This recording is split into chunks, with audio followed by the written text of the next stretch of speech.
I'm going to show you how to make these delicious roast apples with marmalade today, which is absolutely superb with the roast pork, which Ina is going to be showing you just now.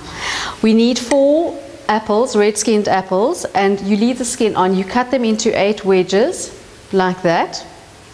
And then you add about a quarter cup of brown sugar, light brown or dark brown, and you sprinkle that over the apples, like that.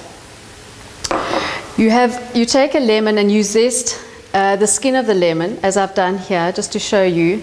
This is a zester, which makes your life a lot easier.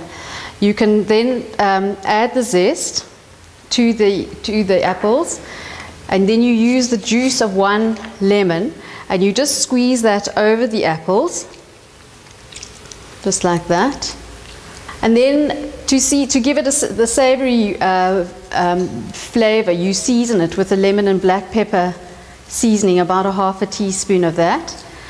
And then finally you add your marmalade, also about a quarter cup, and you just drop spoonfuls of that over the apples.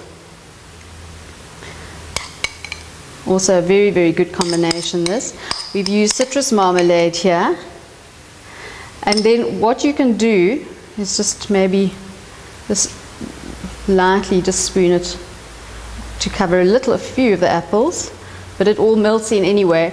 And then you put this into the oven and you roast it with the crackling. It takes about the same amount of time that the crackling gets really nice and crispy, and you have a delicious roasted apples to serve with your pork. Pork is something that some people are quite uncomfortable with, and it is one of the most delicious juicy meats if it's cooked correctly. We're going to show you how to do the perfect pork roll so that you have beautiful juicy tender meat on the inside and a crispy crackle on the outside. Now here's the trick. We're going to give the pork a lovely vegetable bed to sit on, and we're using leeks here. And remember, whenever you prepare leeks, to slash them this way and that way, and then to wash them and make sure you get all the sand out of the fronds. And then all we do is simply just cut up the leeks, and you can go right into the green part. And remember, leeks vary in size. You get from little ones to big one that I've just used.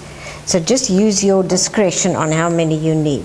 Then fennel, which is now in season, is a lovely vegetable, and it's got that beautiful anise taste, smell.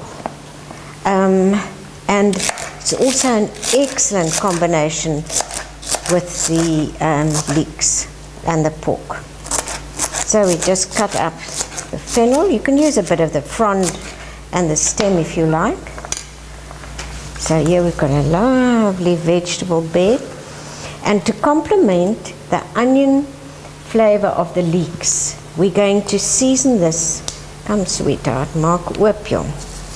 The little bit of green onion seasoning, not too much.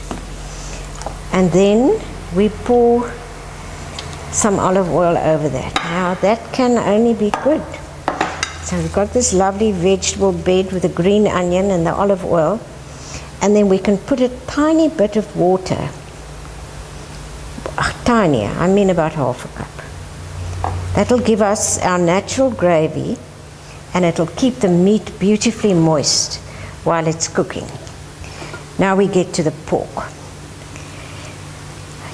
When you get home, untie the string from the pork roll. But what I normally ask, to make it easier for me, I ask the butcher to strip the whole skin off for me, so that I am left here with a nice piece of pork, so that I can treat the skin with a crackling differently to the way I'm treating the meat. Now the meat needs to be seasoned, and I'm using some of our garlic pepper. Excellent combination. This was a nice cut from the leg of pork. You can use a loin of pork, you can use pork sirloin, And if you'd like to keep the meat slightly more compact, then at this stage, tie it. So here we've got a perfect, lovely, well-seasoned, compact piece of pork without the skin. And you know, the natural herb that does wonders for the flavor of pork is sage. So we put some fresh sage leaves on top of our vegetable bed. We lay down the pork roast. Now you can see the moisture from underneath is actually going to moisturize that. Now we take the skin, likewise. Ons gee vir hom lekker sout and pepper, which is already incorporated in this garlic pepper. Vryf dit lekker in. Dit ruik heerlik. Then you drape this blanket over. Now can you see what is happening here? You're keeping the meat moist and covered while the skin is exposed as much as possible. Now this goes into the oven at, very important, 160 degrees.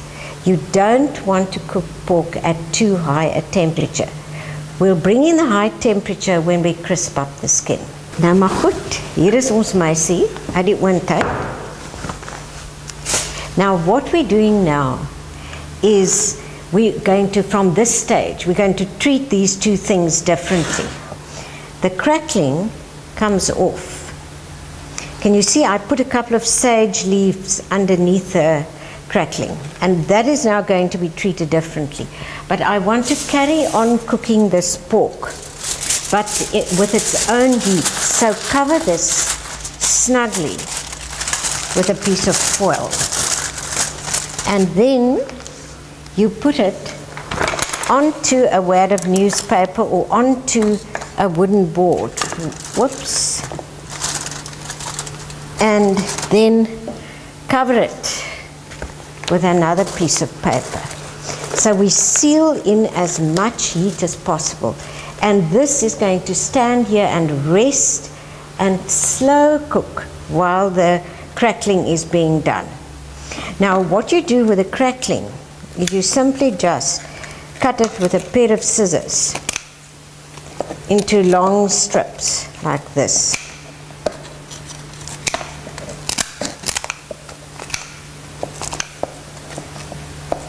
And these strips of crackling we're going to put on a baking sheet next to the apples. And now we're going to put the apples and the crackling into the oven together. Apple and crackling is ready to go into the oven, and we put this at a high temperature at 200 or even 220, just so that it can crisp up beautifully.